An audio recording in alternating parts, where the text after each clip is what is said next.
கையளவு மனசு, கையளவு தான் மனசு. அதில் ஆழமான விஷயங்கள் நிறைய இருக்குது. பட் ஆனால் அந்த ஆழமான விஷயங்களை யாராலையும் வெளிக்கொண்டு வர முடியல.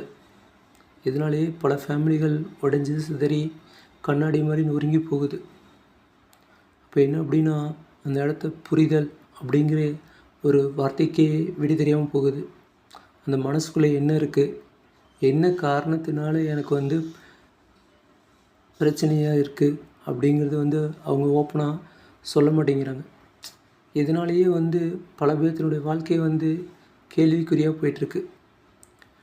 அது விடை கொண்டு வரணும் அப்படின்னா அவங்க ஓப்பனாக பேசினா மட்டும்தான் அந்த விடைக்கு விடை கிடைக்கும்.